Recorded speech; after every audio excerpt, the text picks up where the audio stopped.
Sejumlah informasi dari berbagai daerah di Provinsi Banten kami sajikan dalam Berita Banten yang dipersembahkan oleh PRSSNI Banten dan disiarkan serentak oleh seluruh radio anggota di 8 kabupaten kota di Provinsi Banten.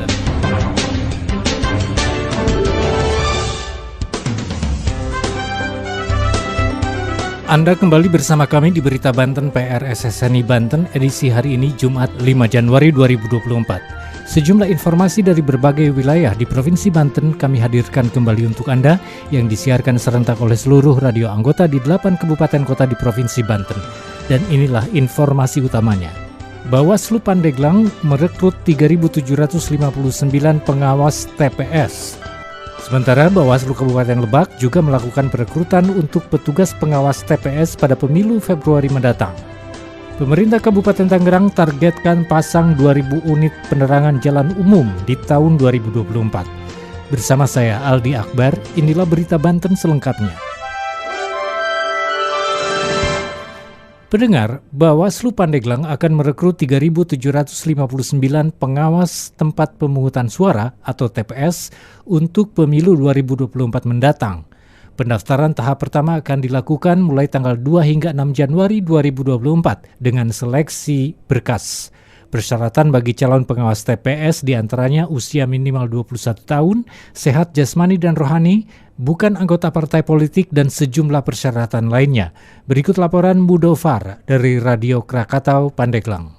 Badan Pengawas Pemilu atau Bawaslu Kabupaten Pandeglang membuka rekrutmen petugas pengawas tempat pemungutan suara. Seleksi itu mulai dibuka sejak Selasa 2 Januari dan akan ditutup pada Sabtu 6 Januari 2024. Koordinator Divisi Sumber Daya Manusia dan Organisasi dan Diklat Bawaslu Pandeglang, Lina Herlina mengatakan pihaknya akan merekrut sebanyak 3.759 orang pada pemilu 2024 untuk ditempatkan di seluruh TPS Kabupaten Pandeglang. Rekrutmen itu disesuaikan dengan jumlah TPS di Kabupaten Pandeglang. Kalau kita belajar dari 2019, 2020, selama saya di Bawaslu dan mengawal proses rekrutmen Pandeglang tidak ada persoalan soal itu. Jadi ya optimis kita, ini akan terpenuhi. Ia menyampaikan pengisian lowongan PTPS akan berlangsung beberapa tahap. Tahap pendaftaran dan penerimaan berkas gelombang pertama serta penelitian kelengkapan berkas pendaftaran berlangsung 2-6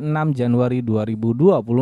Penerimaan pendaftaran, kemudian nanti di tanggal 11 itu pengumuman berkas administrasi yang lolos, nanti kemudian dilaksanakan wawancara. Setelah itu nanti pengumuman. Pada tahap ini akan ada tanggapan publik, wawancara, penetapan dan pengumuman calon terpilih berdasarkan hasil tes wawancara dan dilanjutkan pelantikan pada 22 Januari 2024.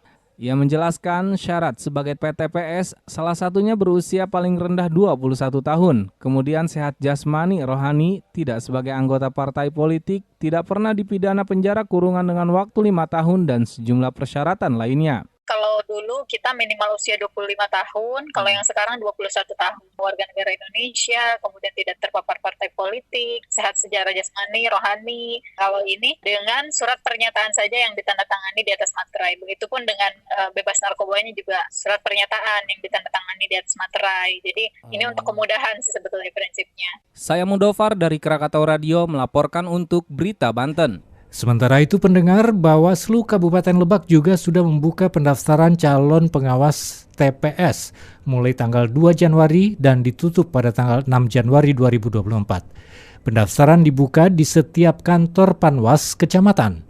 Dibutuhkan sebanyak 4.434 pengawas TPS sesuai dengan jumlah TPS yang tersebar di Kabupaten Lebak. Berikut laporan Puja Pamungkas dari Gens Radio Lebak.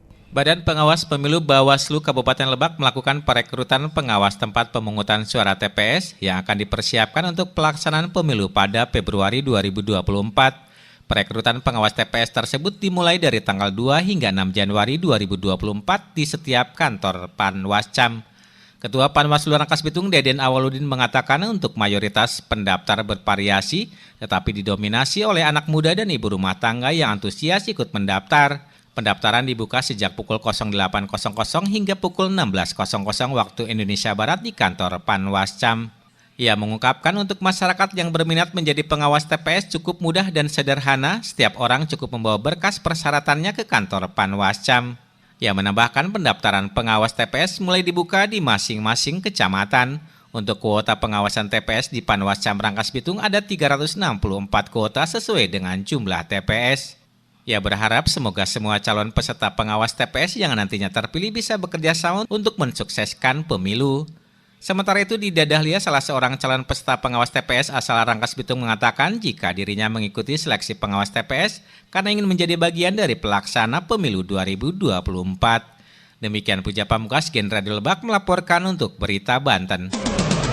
Berita Banten. Anda masih bersama kami di Berita Banten PRSSN di Banten.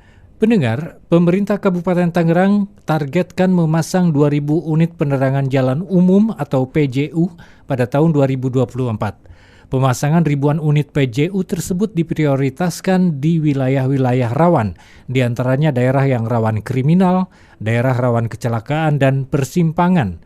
Berikut laporan reporter Heartline Radio Tangerang. Dari Tangerang dilaporkan, pemerintah Kabupaten Tangerang menargetkan pemasangan 2.000 unit penerangan jalan umum atau PJU pada tahun 2024. Kepala Dinas Perhubungan Kabupaten Tangerang, Ahmad Taufik mengatakan ribuan unit tersebut akan terpasang di daerah yang masuk titik prioritas. Antara lain, daerah yang rawan kriminal, daerah yang rawan kecelakaan, dan area persimpangan. Pihaknya terus berupaya untuk melakukan pembangunan, perbaikan, dan perawatan penerangan jalan umum untuk menerangi titik-titik yang dirasa masih kurang penerangan. Sementara itu, berdasarkan data Dishub pada tahun 2023, sebanyak 4.154 unit lampu PJU telah terpasang di Kabupaten Tangerang melalui program Tangerang Benerang. Menurut Taufik, selain untuk menerangi jalan, lampu jalan juga ditujukan untuk meminimalisir tindak kriminal di malam hari. Pihaknya juga menyiapkan 7 tim yang terdiri dari 27 petugas PJU. Selain itu, Dishub Kabupaten Tangerang dilengkapi dengan 7 unit mobil PJU guna melakukan pemeliharaan dan perbaikan PJU yang sudah terpasang. Selain adanya PJU yang mati, Taufik meminta kepada masyarakat untuk segera melapor melalui kanal pengaduan yang ada sebab Dishub Kabupaten Tangerang akan segera mengirimkan personel untuk memperbaiki lampu PJU tersebut. Saya Ripka Setiadi dari Heartline Radio melaporkan untuk Berita Banten. Demikian sejumlah informasi yang telah kami sajikan untuk Berita Banten kali ini. Saya Aldi Akbar, sampai jumpa. Terima kasih Anda telah mendengarkan Berita Banten yang dipersembahkan oleh PRSSNI Banten.